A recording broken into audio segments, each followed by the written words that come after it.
नमस्कार। तो जैसे आप सभी जानते हैं कि मैट्रिक की नया सेशन शुरू हो चुका है। तो अब हम लोग ऑनलाइन भी क्या करेंगे, टॉपिक बाय टॉपिक पढ़ेंगे, है ना। यह आपके लिए बहुत अच्छा अवसर है। आप मैथ को आसानी से सीख सकते हैं। आप हमारे चैनल के माध्यम से बहुत आसान तरीक़ों से मैथ बनाना सीख सकते हैं, है ना। तो हम लोग टॉपिक बाय टॉपिक पढ़ेंगे और उससे आपका जो प्रश्नावली है, जो चैप्टर है, वह भी कवर होगा और बहुत सारे उस पर प्रैक्टिस क्वेश्चन भी कराया जाएगा। तो यह आपके लिए काफ़ी अच्छी बातें हैं। 9th और 10th दोनों के लिए अलग अलग वीडियो डाले जाएंगे। आप वहां से उसको देखकर क्या कर सकते हैं, मैथ को समझ सकते हैं और काफ़ी आसान तरीक़ों से आपको मैथ समझाया जाएगा। विश्वास करते हैं कि आपको मैथ आसान लगेगा और अच्छा भी लगेगा, है ना। तो आज हम लोग एक टॉपिक देखने वाले हैं जो आपके 10th क्लास का चैप्टर नंबर 1 का टॉपिक है, NCERT 1.1। तो सबसे पहले क्या है कि यहाँ जो है यूक्लिड विभाजन एल्गोरिथम, आज के पॉइंट का नाम है यूक्लिड विभाजन एल्गोरिथम। तो सबसे पहले हम जानेंगे, इससे कुछ ऑब्जेक्टिव प्रश्न भी आता है और सब्जेक्टिव भी आता है, हर साल हर एग्जाम में पूछा जाता है। कि चलिए सबसे पहला है कि यूक्लिड विभाजन होता क्या है, इसको हम लोग समझते हैं। तो जैसे आप लोग जानते हैं, एक प्रश्न यहाँ से पूछता है कि यूक्लिड विभाजन एल्गोरिथम का प्रयोग करके हम क्या निकाल सकते हैं। तो हम निकाल सकते हैं HCF। ध्यान रखना है कि यूक्लिड विभाजन एल्गोरिथम का प्रयोग करके हम क्या निकाल सकते हैं। तो HCF निकाल सकते हैं और HCF को हम लोग मसा भी कहते हैं। ध्यान रखना है, मसा कहते हैं, क्योंकि कभी कभी क्या होता है कि HCF नहीं पूछकर मसा पूछ लेता है। कभी आपसे महत्तम समापवर्त भी पूछ लेता है, इसको हम लोग महत्तम समापवर्त भी कहते हैं। तो HCF से क्या निकाल यूक्लिड विभाजन एल्गोरिथम का प्रयोग करके क्या निकाल सकते हैं। तो HCF निकाल सकते हैं। कितने अंकों का HCF निकाल सकते हैं। तो 2 अंकों का निकाल सकते हैं। ध्यान रखना है कि कितने अंकों का निकाल सकते हैं, तो 2 अंकों का निकाल सकते हैं।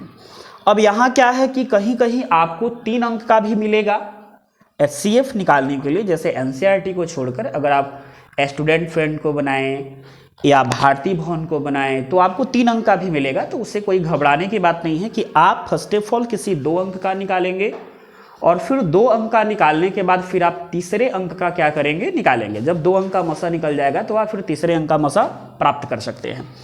तो यहाँ से ध्यान रखना है कि यूक्लिड विभाजन से हम क्या निकाल सकते हैं, यूक्लिड विभाजन एल्गोरिथम का प्रयोग करके क्या निकाल सकते हैं। तो यूक्लिड विभाजन एल्गोरिथम का प्रयोग करके हम मसा निकाल सकते हैं, HCF निकाल सकते हैं। कितने अंकों का निकाल सकते हैं, तो 2 अंकों का निकाल सकते हैं, यह ध्यान रखना है। चलिए अब हम लोग क्या करते हैं, इस प्रश्न को हल करते हैं। प्रश्न है आपका, इसको याद रखिएगा, क्या निकाल सकते हैं, कितने अंकों का निकाल सकते हैं। अब प्रश्न है कि 135 और 225 का HCF यूक्लिड विभाजन द्वारा ज्ञात करना है। यह यूक्लिड विभाजन होता क्या है।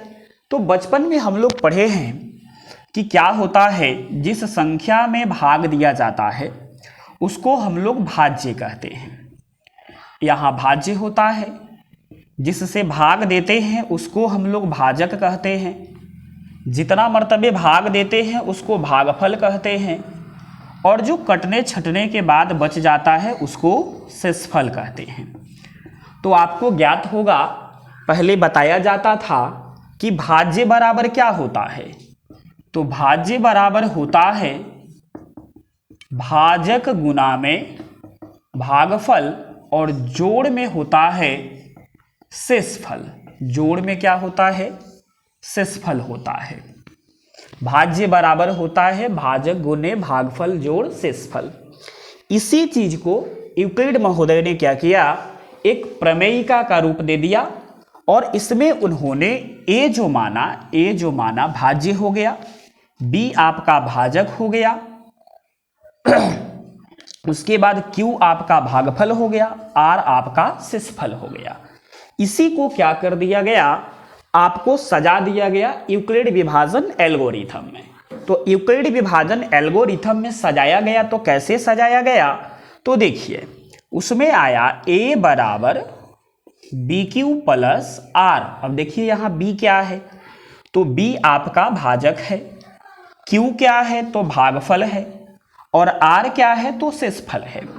अब सिंपल सी बात है, हम भाग उसी तक देते हैं, भाग हम कब तक देते हैं, तो भाग तब तक देते हैं जब शेषफल क्या हो जाए, इस भाजक से छोटा हो जाए।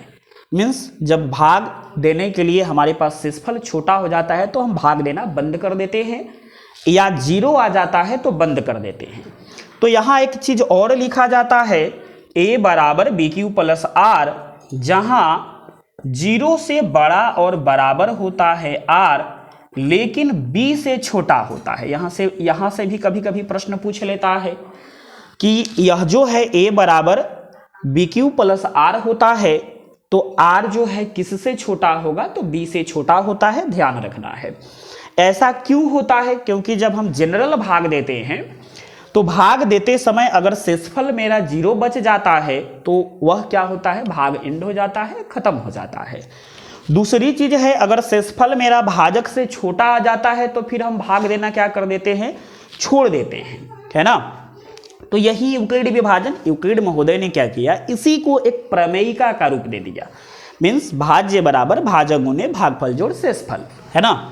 और इससे यह तो सिंपल भाग है, सिंपल भाग है, उसी को यहाँ क्या कर दिया गया, सजा दिया गया।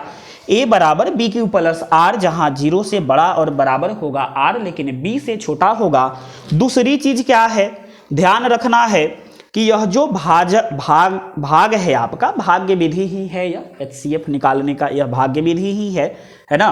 तो चलिए यहाँ हम लोग देखते हैं, अब प्रश्न क्या करते हैं, बनाते हैं। थोड़ा सा रुको, देखिए तो अब हम लोग क्या करते हैं, इस प्रश्न को हल करते हैं। प्रश्न है मेरा 135 225 का HCF निकालना है, किस विधि से, यूक्लिड विभाजन के द्वारा निकालना है। तो हमको ये तो जान लिए हम लोग कि यूक्लिड विभाजन होता क्या है ना। तो अब हम इसको हल करने चलेंगे। तो सबसे पहले हम क्या लिखेंगे, सबसे पहले हम यहाँ हल लिखेंगे। अब हल लिखेंगे, क्या निकालना है हमको, तो 135 और 225 का HCF ज्ञात करना है। तो लिखेंगे 135 225 का HCF किस विधि से, यूक्लिड विभाजन से। अब यूक्लिड विभाजन से जब हम लिखने चले, बनाने चलेंगे इसको, तो हमको क्या चाहिए, हमको चाहिए भाज्य और चाहिए भाजक। मीन्स चाहिए आपका a और चाहिए b। तो जिसमें हम भाग देते हैं वह बड़ा होता है और जिससे भाग देते हैं वह छोटा होता है। तो जिससे भाग देते हैं उसको भाजक कहते हैं और जिसमें भाग देते हैं उसको भाज्य कहते हैं।